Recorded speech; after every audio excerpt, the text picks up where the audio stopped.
what's going on, guys? Chad here with Greenlight Shooting, and welcome to this new review video. Again, this is going to be kind of one of those overview review videos. It's a little bit quicker than my traditional reviews, but I just want to give you my thoughts on this new gun. Today, we're talking about the HK VP9. I've had a couple friends pick this gun up, and I'm a huge fan of the P30, so I just had to see what all the racket was about. Now, I do want to mention before we get into this review that I'm here in Utah's premier range, TNT Guns and Range in Murray, Utah. This place is fantastic. Make sure to check out that review video if you haven't done so already. The staff here is phenomenal, the selection's great, and the ranges are mind-blowing. Super, super cool. The nation's first indoor clay pigeon range, by the way. So really go check that video out. The link is down in the description below. These guys' website are down in the description below. I want to give a huge shout out to them for making this video possible. So like I said, we're talking about the HK VP9. This one specifically is in gray. I believe it's in FDE, gray, and black. So there are a couple different options out there.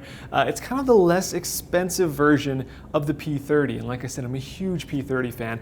The biggest difference with this from really all of H&K's line is it's striker fired. They haven't had a striker fired gun since the P7, I believe, back in the 70s. And the thing they really wanted to address, from my understanding, was the trigger on striker fired guns. So you shoot a lot of them, you know, like XDs, like Glocks, like M&Ps, and the trigger and the crispness of the trigger and stuff like that is something that's usually sacrificed a little bit in striker fired guns. So HK really wanted to focus a lot on the crispness of this trigger. Before we dive into the trigger itself, let's talk about kind of the ergonomics of the gun. It is very similar to that P30. One thing I like about it is the grip. It's got a real big kind of palm swell in the back there, and the side grips kind of protrude out as well. One thing I really like is when you buy this gun, you not only get different back straps, but you also get different side panels for the grip here too. So you can really customize this grip to fit your hand exactly the way you want it to. The finger grooves on the front are amazing. I've always loved those on these guns.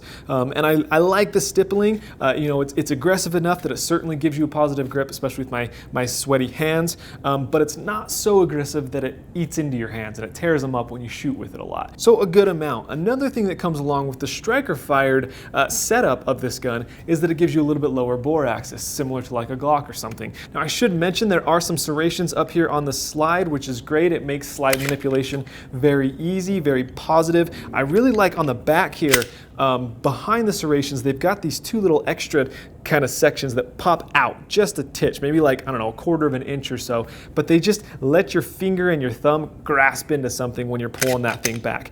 So I really like that option a lot. It's got a standard mil-spec Picatinny rail on the front here, which is great for attaching all sorts of accessories. We're talking flashlights, lasers, Mantis X firearms trainers, lots of good stuff on there. I really like these sights. They're kind of the traditional 3-dot sights, but they're tritium night sights, and I'm a huge fan of night sights, especially in any concealed carry kind of guns. So yeah, big ups to them for giving stock night sights. Another thing I like about it is it does have a cocked indicator. So when you're cocked, you can actually look back here and see there's a little red pin that'll tell you you're cocked and ready to go, which I think is great. A lot of other striker fired guns don't have that option.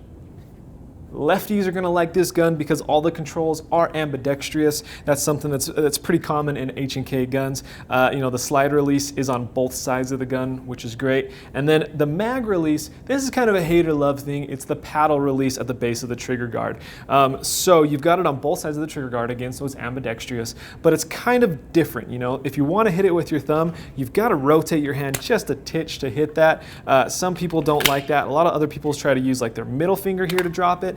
So however you want to do it, it's one of those things you just kind of have to get used to. I personally don't mind it. The magazine holds 15 rounds of 9mm, and you do get 2 magazines when you purchase this gun. So like I said, when you buy the gun, you get 2 magazines, you get a ton of different back straps, and these side panels to adjust the grip on your gun, and then the standard stuff like your lock and your instruction manual, stuff like that, and a case to go with it. Now let's get into the bread and butter and see if this thing really lives up on the trigger. So from what I understand, it's about a 5.5 pound pull.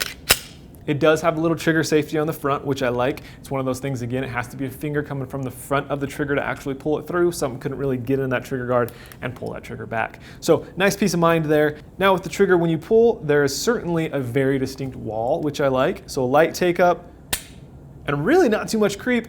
And I have to say, that's a pretty good trigger pull.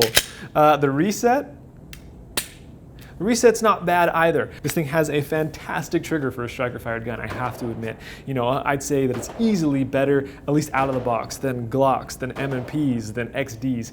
Easily better than those. However, you know, on the top end, you're talking like a Walther PPQ striker fired trigger. For me, that's kind of the gold standard up there in terms of striker fired. And I don't know that this quite lives up to that, but I'd say it comes in a very close second. Really, I like this trigger a lot. I think that Walther PPQ has a better reset, but overall, in terms of just the take up, a very distinct wall, and then a very crisp pull, this thing's got it, man.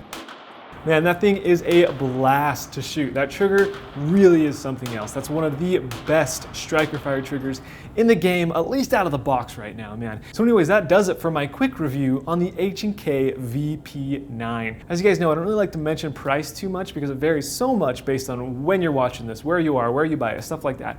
However, I will tell you, as of right now, December 2016, TNT Guns and Range in Utah has this gun listed for $629.99. So really a pretty dang good price for the quality of gun that you're getting. Thanks so much for watching. If you guys enjoyed this video, please hit that like button and leave me a comment down below. Let me know what you thought of the video, what you think of the gun, if you've ever shot one, if you own one. I'd love to hear your guys' experience. And make sure to share this video if you think someone else might enjoy it. Subscribe to the channel. We've got a lot more videos coming. And if you haven't seen these other two videos, please check them out. Huge shout out to TNT Guns and Range for making this video possible.